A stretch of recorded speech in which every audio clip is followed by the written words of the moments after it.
ouvimos nosso Senhor Jesus Cristo, no início, no começo da missão que seu Pai lhe deu para cumprir, vemos chamar os primeiros apóstolos. E esses apóstolos, Pedro, Tiago, João, André, eram pescadores. E só por este facto nós vemos que Cristo não escolheu os homens doutos daquele tempo, os homens sábios, os homens eruditos, os conhecedores de muitas letras. Havia sumidades, ou seja, havia pessoas realmente tidas ao abrigo daquilo que poderíamos qualificar como geniais. Cristo não convidou filósofos para o seguirem. O Senhor convida aqueles 4, começa dos 12, começa por convidar aqueles 4 primeiros apóstolos, que eram de facto pessoas não letradas, eram pessoas humildes, eram pessoas com estudos nenhuns, basicamente conhecimento de letras igual a 0. O que é que então importou a Cristo para que o seu critério pousasse sobre aqueles 4 e não sobre os homens ilustres deste mundo, naquele tempo, no mundo daquela época? É que Cristo privilegiava o conhecimento mundano ao conhecimento humano, o amor que habitava o coração do homem. O que importava a nosso Senhor Jesus Cristo não eram muitos conhecimentos nestas mentes humanas que o Senhor convidou para serem apóstolos. O que lhe interessava é que cada apóstolo fosse uma fonte inesgotável de amor infindável. E eles eram amorosos, os apóstolos. E eles tinham profundo amor. E nós podemos começar a ver isso já no Evangelho de hoje. Quando o Senhor chega junto deles, eles estão a cuidar das redes, a limpar as redes, a limpar os barcos, e estão desiludidos. Nós ouvimos pelo Evangelho de hoje que eles não tinham pescado nada, a noite toda, tentando, e nem um peixe conseguindo. E isto a propósito de o Evangelho de hoje nos dar a informação que nós precisamos para sabermos. O Evangelho de hoje, sem que lá esteja escrito isso, que nos diz com toda a clareza, como se escrito tivesse, aquilo que eu comecei por dizer, que vos quero dizer. Temos que estar atentos quando ouvimos o Evangelho para perceber. Aquilo que eu percebi foi o mesmo que cada um de vós ouviu, que eu ouvi. Então, onde é que nós vemos a humildade dos apóstolos? Vemos essa humildade pré-anunciada, pré-figurada, pré-falada, com clareza cristalina da parte de Pedro. Quando o Senhor diz a Pedro, insistindo, mas vai, isto é, não conseguiste nada durante a noite, mas vai lá, lança as redes lá para o meio do lago, ou seja, para águas profundas, lá longe, afastado da costa. E aqui vem a humildade de Pedro a seguir. O que é que Pedro diz? Bem, Pedro diz que realmente não conseguiu, ele não conseguiu a noite toda. Mas pronto, já que o Senhor diz, ele vai. E vai porque é humilde. Porque um outro homem, que nós conhecemos muito bem, os homens de hoje, que são os homens de todas as épocas, que é que diria logo a Cristo, na pessoa de Pedro? Oh, então, até eu sou profissional da pesca. Quem és tu? Tu és pescador? Oh, Cristo, o que é que tu percebes de barcos para me estares a dizer para eu ir lançar as redes quando eu andei uma noite toda e não consegui caçar nem o rabinho de um peixe? E isto era aquilo que o homem vulgar deste mundo, não humilde, arrogante, daqueles que não amam, que andam ressabiados com eles e com a vida e com a família e com Deus e com os mortos e com os vivos também, teria dito a Cristo. Pedro não diz nada disto. Só explica ao Senhor que realmente ele se esforçou a noite toda e Cristo sabia que ele era o mestre das redes, como todos eles eram profissionais da pesca. E Pedro diz isto, tenta justificar que não valia a pena, mas como Cristo insiste, ele não fica ali a debater se num diálogo eterno durante meia hora com Cristo nem uma hora. Imediatamente ele disse, Senhor, então eu vou. E foi. O que é que aconteceu? Na obediência alimentada pelo fogo da humildade, os barcos vêm cheios. Quer dizer, vem o primeiro e depois é chamado o segundo barco e os dois barcos estão praticamente a afundar-se, cada um deles, de tamanho peso. Os peixes que foram pescados. Para quem durante a noite nada pescou, de repente é escandaloso o milagre. E os barcos vieram daquele tamanho, cheios e enchidos, para que nenhum daqueles 4 apóstolos, nem nenhuma daquelas pessoas, nas gentes tantas que estavam ali à beira do lago, pudesse duvidar da bênção de amor feita que Cristo deu a Pedro e aos outros 3 para lançarem as redes ao mar novamente. E como eu disse, os barcos vêm cheios. E o Senhor depois, abreviando, diz-lhes: bem, não é para continuardes a pescar peixes, é para seres pescador de homens. E claro que quando Cristo diz isso, os apóstolos não entenderam muito bem. Não entenderam muito bem o que é que isto quer dizer. Mas de facto, isto quis dizer exatamente a realidade que eles depois viveram. Eles foram pescar corpos e almas para o reino dos céus.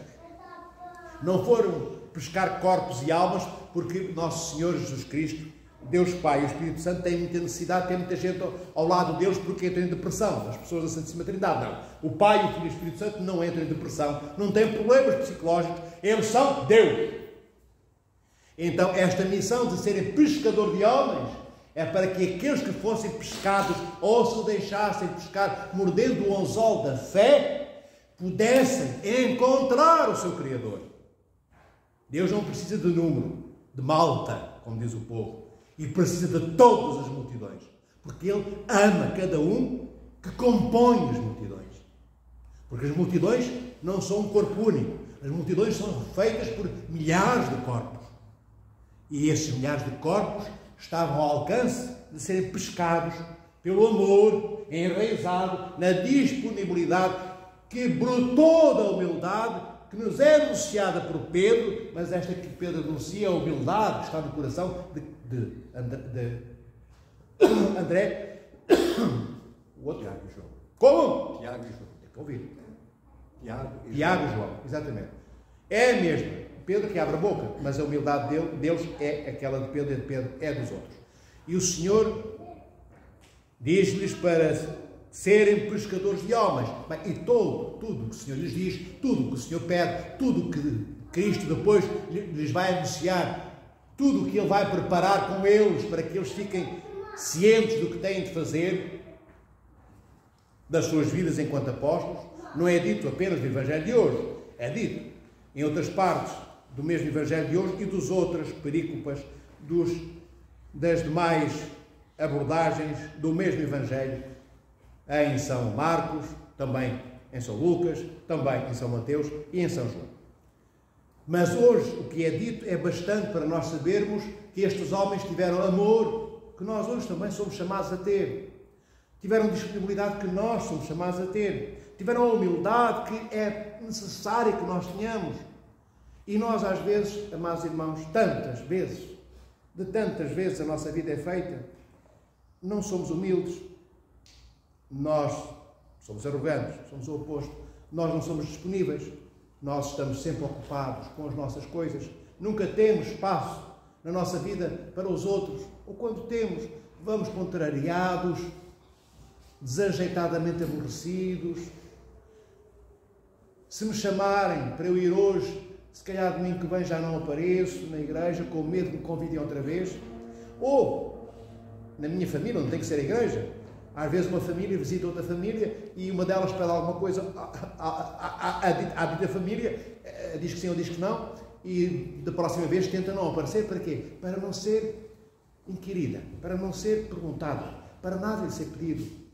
E é tão simples, meus irmãos e irmãs, quando nós não podemos ir, quando nós não podemos dar, em vez de nos escondermos, fingir que não estamos disponíveis, porque é que não dizemos com verdade? Não se pode mentir. Olha, eu não te posso ajudar com aquilo que tu me pedes, mas posso partilhar o meu prato contigo, posso acompanhar-te, posso escutar-te, posso partilhar alguma coisinha, se calhar não é tudo que precisas, mas alguma coisa eu posso.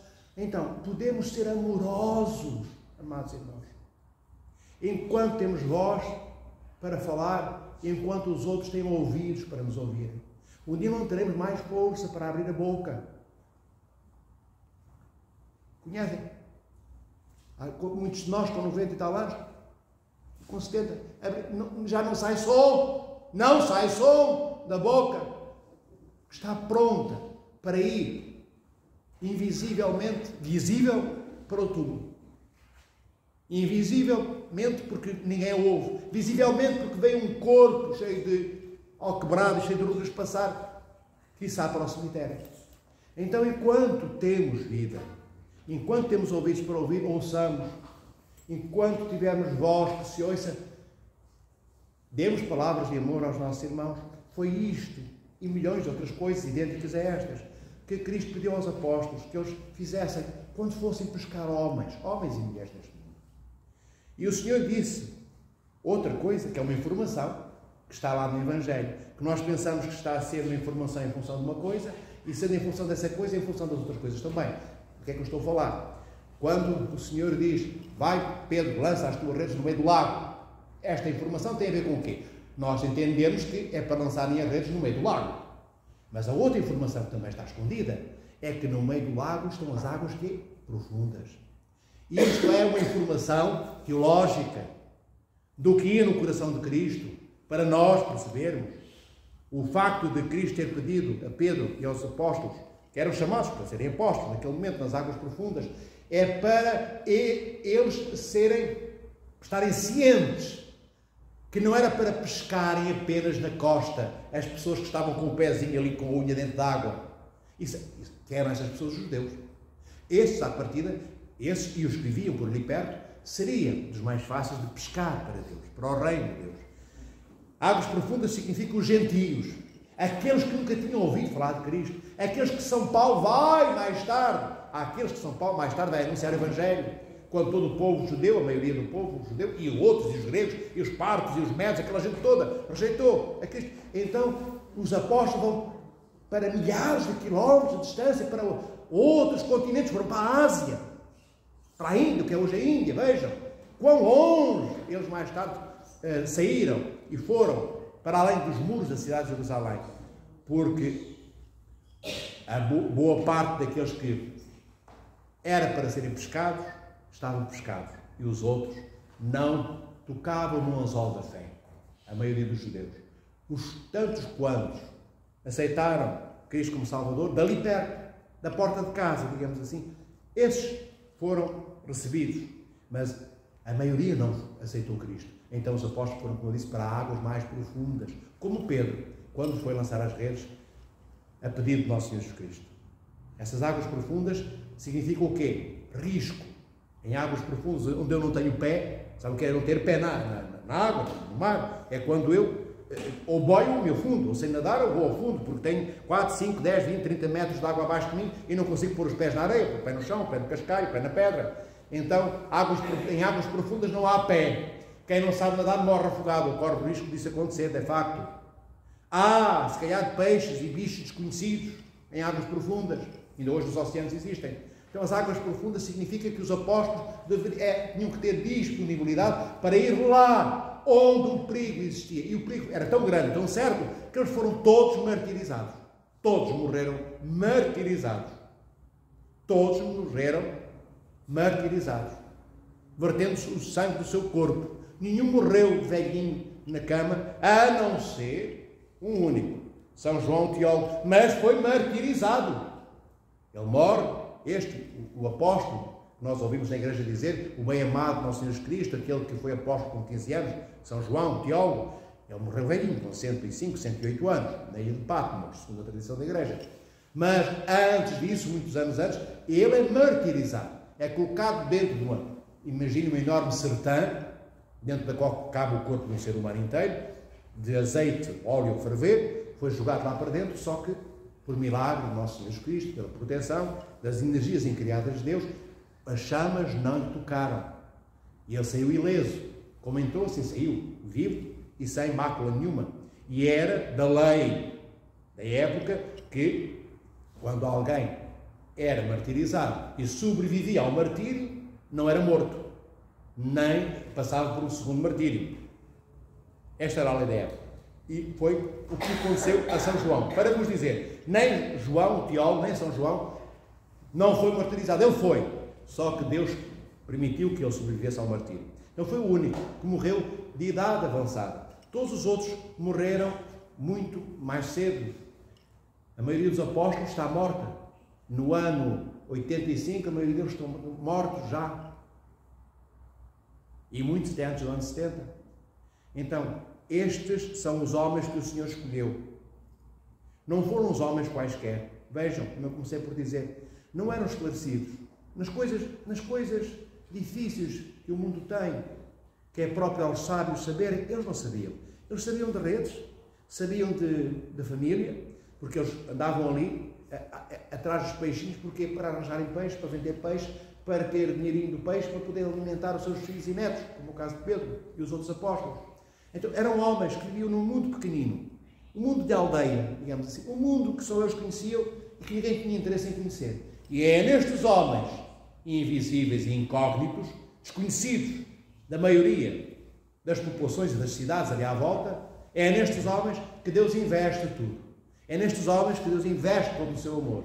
Porque o que caracteriza a pessoa humana, da qual já vos falei algumas vezes, a sua matriz, a matriz daquilo que é a pessoa humana, e a pessoa humana é o corpo e a alma. Isso é que é a pessoa humana, é aquilo que cada um de nós é. Nós somos corpo e somos alma. E esta alma e este corpo que compõem o todo que é a pessoa humana, têm a sua matriz amor. É o amor que nos define como pessoas. É o amor que nos empresta um rosto, que nos singulariza, que nos distingue entre todos os nossos irmãos e irmãs e todas as nossas famílias, e no emprego, e com os colegas. É esse rosto que vem da matriz, que é o amor que nos deve iluminar. Mas não devia iluminar com uma lamparina pequenina, semi-apagada, mas como o fogo de um vulcão, que dura dezenas, às vezes séculos, sem parar de arder. Deveríamos ser mais do que isso, que os vulcões, mesmo que os seus fogos durem séculos, um dia extinguem-se. Mas o fogo de Deus é eterno. E foi este fogo de Deus que tocou o coração daqueles apóstolos e que inflamou, que incendiou. Sabem como é ter um palheiro? Dá para imaginar, se nunca viram, ou em filmes ou na vossa vida, imaginem um palheiro com 30, 40 metros quadrados, cheio de palha no chão, e em cima da palha foi deitada a gasolina. Experimentem jogar um fósforo. O que é que acontece? Vai começar a arder devagarinho. Não, é uma labareda, arde tudo de uma vez. Não é? Está cheio de gasolina, é inflamável. Então o amor de Deus, que inflamou o coração daqueles 4 primeiros apóstolos e que inflamou o coração de todos os outros 8 que vieram a seguir, era um amor assim, incandescente o tempo inteiro. E mesmo assim, este amor intenso, abrasador o tempo inteiro, já vimos noutras películas do Evangelho, não foi suficiente para que os apóstolos se agarrassem à cruz, quando Cristo estava lá em cima e eles cá em baixo. Mesmo com todo este amor vulcânico, eles fugiram. Eles tiveram medo de serem pregados lá em cima, ao lado de Cristo, como estavam o mau e o bom ladrão, ou o ladrão sábio e o ladrão que não o era. Mesmo assim não foi suficiente tanto amor para também desafio, que era a cruz. E vede agora, amados irmãos, será que nós temos esse amor todo como os apóstolos tinham? Será que nós temos essa disponibilidade que eles tiveram? Será que nós temos a humildade de Pedro? E em vez de passarmos a vida a dizer aos nossos irmãos, mas eu sou isto, eu sou aquilo, eu sou mestre, eu que sei, o que já vai dizer? Eu sou mestre. Será que somos capazes de ser humildes e dizer como Pedro, sim, é verdade, eu andei a noite toda, não pesquei nada, mas pronto, tu lá sabes, então vou fazer o que tu pedes. E com humildade fez. E na humildade vem a alegria da abundância. E tantas vezes nós, se calhar, podíamos ter uma vida de abundância. Não estou a falar de apartamentos, de contas bancárias, nem de muitos carros, nem de muitas coisas desse mundo. Também não estou a dizer que não se possam ter as necessárias. Mas podíamos ter mais abundância de saúde, mais abundância de verdadeiros amores na nossa vida. Pessoas que amam e não nos abandonam. Pessoas que nos amem e que não nos deixem pelo caminho. Pessoas que nos amem e que não nos troquem por outros e outras ao longo da vida, como acontece em tantas famílias. Poderíamos ter algo mais abundante na nossa vida se fôssemos abundantes na humildade que Pedro, em nome dos apóstolos silenciosos, hoje anuncia neste Evangelho. E também teríamos, se calhar, um melhor salário. E se calhar também teríamos um melhor emprego. Porquê? Porque se calhar iríamos para uma fábrica sem trombas, não tentávamos enganar o patrão tantas vezes, mandriando, quando temos saúde para trabalhar, esperando só pelo dinheiro do fim do mês, trabalhando o mínimo possível.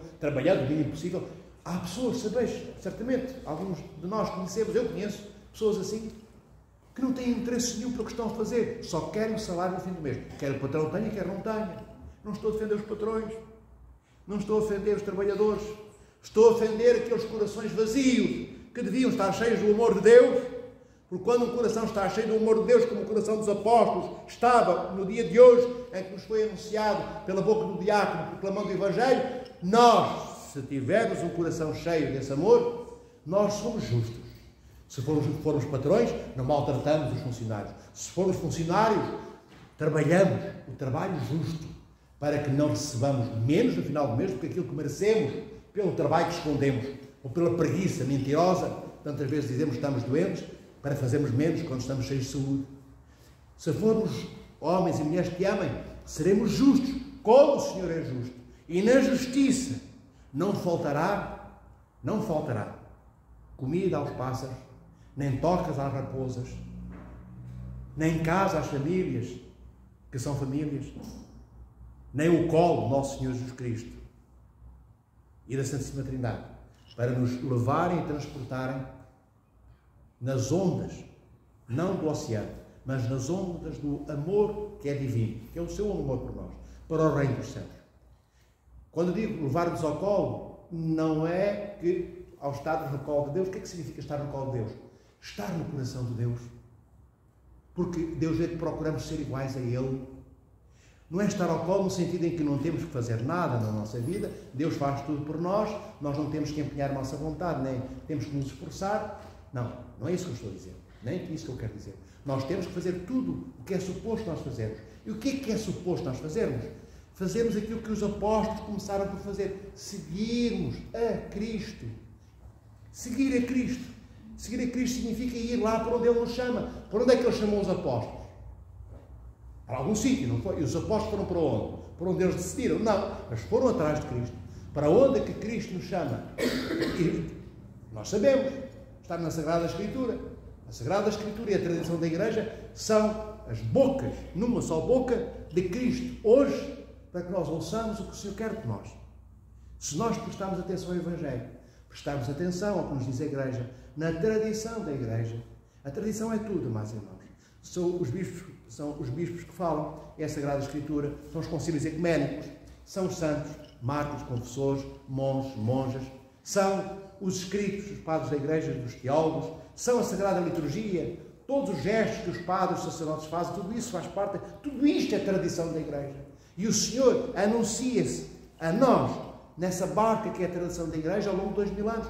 Se nós quisermos, nós sabemos por onde ir, ouçamos as palavras de Cristo na Sagrada Escritura, que ecoam desde há 2000 anos até ao dia de hoje, e ecoarão até à parousia, até ao dia da ressurreição dos mortos e dos vivos. Ouçamos, não tenhamos medo. Creiai, todos vós. Que cada um de vós creia. Não naquilo que eu digo, mas naquilo que eu transmito. O que eu digo não é o que me passa pela cabeça. Eu digo o que a tradição da Igreja diz. E cada um de vós acredite que a nossa vida, por mais que amemos estar vivos, e é bom estar vivo. E porquê é que é bom? Porque Deus não criou a morte. Deus não criou o sofrimento. Por muito sofrimento que tínhamos nesta vida, não foi Deus que o criou. Como eu disse, não criou a morte. Se não criou a morte, é porque é o Criador da vida. Se o Senhor só criou a vida e não criou a morte, então é porque é para estarmos vivos. Não era para morrermos. Não era para morrermos. Por isso, isto para vos dizer o quê? Que é bom querer estar vivo, é bom querer viver, mas ainda temos, uma vez mais, que passar pela morte. Um dia será o último dia em que respiramos antes de morrermos. E que belo é se nos prepararmos para esse dia. Se esse dia não for chocante para nós, não for terrificante, se esse dia, quando chegar e bater à nossa porta, que bom que era que não nos causasse desespero. Desespero. Porque diante da morte não há como pedir à morte que venha amanhã. Não há como dizer à morte, enganaste-te, não sou eu que vou morrer agora. Não há como dizer isso à morte. Claro que a morte está derrotada. A morte está vencida por nosso Senhor Jesus Cristo. A morte hoje é um ponto de passagem para a ressurreição final. No dia em que o Senhor, nosso Deus, Salvador Jesus Cristo, vier ressuscitar os vivos e os mortos. É verdade, mas ainda temos que passar por esse túnel até que do outro lado do túnel aconteça a ressurreição final. Mas ainda há escuridão. Já passaram por um túnel.